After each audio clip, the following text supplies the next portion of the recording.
ಎಲ್ಲರಿಗೂ ನಮಸ್ಕಾರ. Welcome back to Chintu's kitchen. ನಾನಿವತ್ತು ನಿಮಗೆ ಆರೋಗ್ಯಕರವಾದಂತಹ ಸೀಡ್ಸ್ ಲಡ್ಡುನ ಯಾವುದೇ ರೀತಿ ಬೆಲ್ಲ ಅಥವಾ ಸಕ್ಕರೆನ ಬಳಸ್ದಲೇ ಯಾವ ರೀತಿ ಮಾಡೋದು ಅಂತ ತೋರಿಸ್ಕೊಡ್ತಾ ಇದ್ದೀನಿ. ಅದಕ್ಕಿಂತ ಮುಂಚೆ ಯಾರೆಲ್ಲ ನನ್ನ ಚಾನಲ್ ನೋಡ್ತಾ ಇದ್ದೀರಾ ಸಬ್ಸ್ಕ್ರೈಬ್ ಮಾಡ್ಕೊಂಡು ನೋಡಿ. ಬನ್ನಿ ಈಗ ಯಾವ್ಯಾವ ಇಂಗ್ರೀಡಿಯೆಂಟ್ಸ್ ಬೇಕು ಲಡ್ಡು ಮಾಡೋಕ್ಕೆ ನೋಡೋಣ. ಮೊದಲಿಗೆ ಒಂದು 25 ಡೇಟ್ಸ್ನ ಸೀಡ್ಸ್ ತೆಗೆದು ಬಿಸಿ ನೀರಲ್ಲಿ ಒಂದು ಅರ್ಧ ಗಂಟೆ ನೆನೆ ಹಾಕಿದ್ದೀನಿ. ಹಾಗೆ 1 ಕಪ್ನಷ್ಟು ಕುಂಬಳಕಾಯಿ ಬೀಜನ ತೊಗೊಂಡಿದ್ದೀನಿ, 1 ಕಪ್ನಷ್ಟು ಸೂರ್ಯಕಾಂತಿ ಬೀಜ, ಹಾಗೆ 1 ಕಪ್ನಷ್ಟು ವಾಟರ್ ಮೆಲನ್ ಸೀಡ್ಸ್ ಅಂದರೆ ಕಲ್ಲಂಗಡಿ ಹಣ್ಣಿನ ಬೀಜ ತೊಗೊಂಡಿದ್ದೀನಿ, 3/4 ಕಪ್ಪಷ್ಟು ಬಾದಾಮಿ ತೊಗೊಂಡಿದ್ದೀನಿ, ಅಗಸೆ ಬೀಜ ಅದನ್ನು ಕೂಡ 1 ಕಪ್ಪಷ್ಟು ತೊಗೊಂಡಿದ್ದೀನಿ.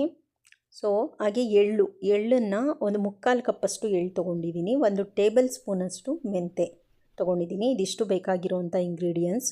ಮೊದಲಿಗೆ ಒಂದು ಗ್ಯಾಸ್ ಸ್ಟವ್ ಮೇಲೆ ಬಾಣಲಿನ ಇಟ್ಟು ಬಾಣಲಿ ಬಿಸಿ ಆದಮೇಲೆ ಅದಕ್ಕೆ ನಾನು ಏನೇನು ತೊಗೊಂಡಿದ್ದೀನಿ ಎಲ್ಲ ಸೀಡ್ಸ್ಗಳನ್ನು ಕೂಡ ಹಾಕಿ ಚೆನ್ನಾಗಿ ಡ್ರೈ ರೋಸ್ಟ್ ಮಾಡಬೇಕಾಗತ್ತೆ. ಅಷ್ಟು ಲೋ ಟು ಮೀಡಿಯಮ್ ಫ್ಲೇಮಲ್ಲೇ ಇದನ್ನು ಡ್ರೈ ರೋಸ್ಟ್ ಮಾಡ್ಕೊಳ್ಳಿ.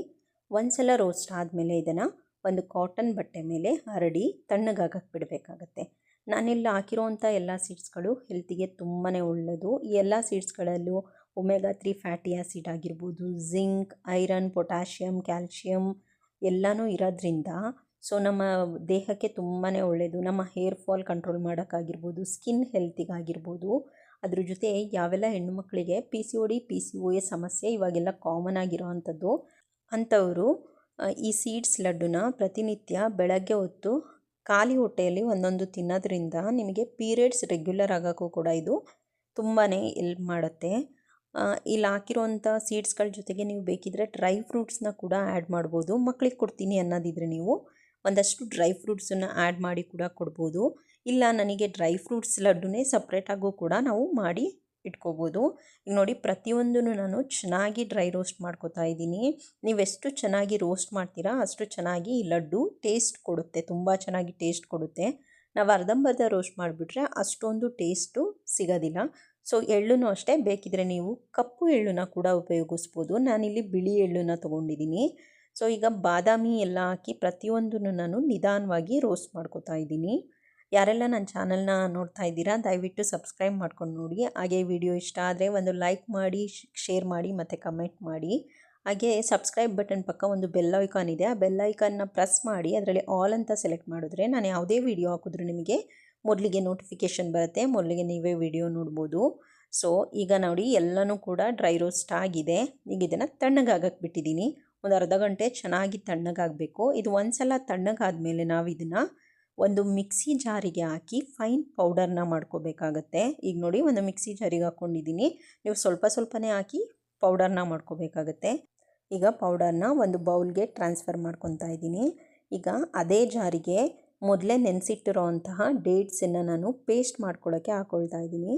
ಚೆನ್ನಾಗಿ ಪೇಸ್ಟ್ ಮಾಡ್ಕೊಳ್ಳಿ. ಒಂದು ಸ್ವಲ್ಪ ಬೇಕಿದ್ದರೆ ನೀರನ್ನು ಆ್ಯಡ್ ಮಾಡಿಕೊಂಡು ಕೂಡ ನೀವು ಪೇಸ್ಟ್ ಮಾಡ್ಬೋದು. ಈಗ ಇದು ಪೇಸ್ಟ್ ರೆಡಿಯಾಗಿದೆ ನೋಡಿ. ಈ ಪೇಸ್ಟನ್ನು ನಾನು ಗ್ಯಾಸ್ ಸ್ಟವ್ ಮೇಲೆ ಒಂದು ಬಾಣಲಿನ ಇಟ್ಟು ಆ ಬಾಣಲಿಗೆ ಈ ಪೇಸ್ಟನ್ನು ಹಾಕ್ಕೊಳ್ತಾ ಇದ್ದೀನಿ, ಡೇಟ್ಸ್ ಪೇಸ್ಟನ್ನ. ಹಾಗೆ ಈ ಮಿಕ್ಸಿ ಜಾರ್ ಏನಿದೆ ಆ ಜಾರಿಗೆ 1 ಕಪ್ಪಷ್ಟು ನೀರನ್ನ ಹಾಕಿ, ನೀರನ್ನು ಕೂಡ ಮಿಕ್ಸಿ ಜಾರ್ ತೊಳೆದಿದ್ದ ನೀರನ್ನು ಸಹ ನಾನು ಈ ಪೇಸ್ಟಿಗೆ ಹಾಕಿ ಚೆನ್ನಾಗಿ ಇದನ್ನು ಕುದಿಸ್ಕೋತೀನಿ. ಯಾವ ರೀತಿ ಅಂತ ಹೇಳಿದ್ರೆ ಈಗ ನನಗಿದು ಡೇಟ್ಸ್ ಪೇಸ್ಟ್ ಏನಾಗಿದೆ ಅದು ಕಂಪ್ಲೀಟಾಗಿ ತೆಳುವಾಗಿದೆ, ನೀರು ಥರ ಇದೆ. ಬಟ್ ಇದನ್ನು ನಾವು ನಿಧಾನವಾಗಿ ತಿರುಗಿಸ್ತಾ ಇದು ಕಂಪ್ಲೀಟಾಗಿ ಗಟ್ಟಿಯಾಗಿ ಡೇಟ್ಸ್ ಪೇಸ್ಟ್ ರೀತಿ ಆಗುತ್ತೆ. ಸೊ ಅಲ್ಲಿ ತನಕ ನಾವು ನಿಧಾನವಾಗಿ ಇದನ್ನು ತಿರುಗಿಸ್ತಾನೆ ಇರಬೇಕು. ಆದಷ್ಟು ಕೈ ತಿರುಗಿಸ್ತಾನೆ ಇರಬೇಕು, ಇಲ್ಲಾಂದರೆ ತಳ ಹಿಡಿಯೋ ಚಾನ್ಸಸ್ ಜಾಸ್ತಿ ಇರುತ್ತೆ. ನೋಡಿ ಇದು ತಿರುಗಿಸ್ತಾ ಈ ರೀತಿ ಗಟ್ಟಿಯಾಗ್ತಾ ಬರುತ್ತೆ. ಇದು ಇನ್ನೂ ಸ್ವಲ್ಪ ಚೆನ್ನಾಗಿ ತಿಕ್ಕಾಗಬೇಕು. ಕಂಪ್ಲೀಟಾಗಿ ನೀರಿನ ಅಂಶ ಎಲ್ಲ ಹೋಗಿ ಇದು ಗಟ್ಟಿಯಾಗಿ ಪೇಸ್ಟ್ ರೀತಿ ಆಗುತ್ತೆ ನೋಡಿ. ಆವಾಗ ಡೇಟ್ಸ್ ಪೇಸ್ಟ್ ರೆಡಿಯಾಗಿದೆ ಅಂತ ನೋಡಿ, ಈ ರೀತಿ ರೆಡಿಯಾಗಿದೆ. ಈಗ ನಾವು ಮೊದಲೇ ರೆಡಿ ಮಾಡಿಟ್ಕೊಂಡಂತಹ ಪೌಡರ್ ಏನು ಮಾಡಿಟ್ಕೊಂಡಿದ್ವಿ ಅದನ್ನು ಇದರೊಳಗೆ ಹಾಕಬೇಕಾಗತ್ತೆ. ಈ ಡೇಟ್ಸ್ ಪೇಸ್ಟಿಗೆ ಹಾಕಿ ಚೆನ್ನಾಗಿ ಮಿಕ್ಸ್ ಮಾಡ್ಕೋಬೇಕು. ಈ ಹಂತದಲ್ಲಿ ಗ್ಯಾಸ್ ಸ್ಟವ್ನ ಆಫ್ ಮಾಡಬೇಕು. ಆಫ್ ಮಾಡಿ ನಾವೇನು ಪೌಡರ್ನ ರೆಡಿ ಮಾಡಿಟ್ಕೊಂಡಿದ್ವಿ ಅದನ್ನು ಹಾಕಿ ಚೆನ್ನಾಗಿ ಮಿಕ್ಸ್ ಮಾಡ್ಕೊಳ್ಳಿ. ಆದಷ್ಟು ಚೆನ್ನಾಗಿ ಮಿಕ್ಸ್ ಎಲ್ಲ ಆದಮೇಲೆ ಸ್ವಲ್ಪ ತಣ್ಣಗಾಗಕ್ಕೆ ಬಿಡಿ, ಯಾಕಂದರೆ ತುಂಬಾ ಬಿಸಿ ಇರುತ್ತೆ.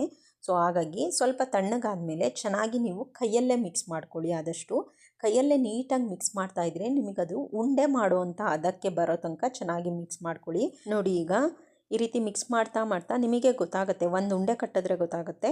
ಸೊ ಉಂಡೆ ಕಟ್ಬೋದು, ಇದನ್ನು ಲಡ್ಡು ರೀತಿ ಮಾಡ್ಬೋದು ಅಂತೇಳಿ. ನಿಮಗೆ ಯಾವ ಸೈಜಿಗೆ ಬೇಕೋ ಆ ಸೈಜಿಗೆ ನೀವು ಉಂಡೆಗಳನ್ನು ಕಟ್ಟಿ ಅದನ್ನು ಒಂದು ಏರ್ ಟೈಟ್ ಕಂಟೈನರಿಗೆ ಹಾಕಿ ನೀವು ಫ್ರಿಜ್ಜಲ್ಲಿ ಇಟ್ಟರೆ ಮಿನಿಮಮ್ ಅಂದರೂ 20 ಡೇಸ್ ತನಕ ಇಟ್ಟು ಫ್ರಿಜ್ಜಲ್ಲಿ ಇಟ್ಟು ತಿನ್ಬೋದು. ಇಲ್ಲ ನಾನು ಫ್ರಿಜ್ಜಲ್ಲಿ ಇಡಲ್ಲ ಹೊರಗಡೆ ಇಡ್ತೀನಿ ಅಂತ ಹೇಳಿದ್ರು ಕೂಡ ಹೊರಗಡೆನೂ ಅಷ್ಟೇ ನೀವು 1 ವೀಕ್ ಅಥವಾ 10 ಡೇಸ್ ತನಕನೂ ಕೂಡ ಏನೂ ಆಗೋದಿಲ್ಲ, ಆರಾಮ್ಸೆ ಹೊರಗಿಟ್ಟು ತಿನ್ಬೋದು. ತುಂಬಾ ಟೇಸ್ಟಿಯಾಗಿರುತ್ತೆ. ನೀವು ಬೇಕಿದ್ರೆ ಇದಕ್ಕೆ ಈ ಹಂತದಲ್ಲಿ ಬಿಸಿ ಇರಬೇಕಲ್ಲೇನೆ 1 ಸ್ಪೂನ್ ತುಪ್ಪನೂ ಕೂಡ ಹಾಕೋಬೋದು. ತುಪ್ಪ ಹಾಕಿದ್ರೆ ಟೇಸ್ಟ್ ಇನ್ನೂ ಚೆನ್ನಾಗಿ ಬರುತ್ತೆ. ಸೊ 1 ಸ್ಪೂನ್ ತುಪ್ಪ ಹಾಕಿ ಚೆನ್ನಾಗಿ ಮಿಕ್ಸ್ ಮಾಡಿಕೊಂಡು ಉಂಡೆ ಕಟ್ಕೊಂಡ್ರೆ ಆಯಿತು. ನೋಡಿ, ಸಕ್ಕರೆ ಮತ್ತು ಬೆಲ್ಲನ ಬಳಸ್ತಲೇ ಯಾವ ರೀತಿ ಸೀಡ್ಸ್ ಲಡ್ಡು ಮಾಡ್ಬೋದು ಅಂತ ನೋಡಿದ್ರಲ್ಲ. ನೀವು ಕೂಡ ಈ ರೆಸಿಪಿನ ಟ್ರೈ ಮಾಡಿ ಹೇಗಿತ್ತು ಅಂತ ಕಮೆಂಟ್ ಮಾಡೋದನ್ನ ಮರಿಬೇಡಿ. ಹಾಗೆ ಮತ್ತೆ ಮುಂದಿನ ವೀಡಿಯೋಲಿ ಹೊಸ ರೆಸಿಪಿಯೊಂದಿಗೆ ಸಿಗ್ತೀನಿ. ಅಲ್ಲಿ ತನಕ ಥ್ಯಾಂಕ್ ಯು.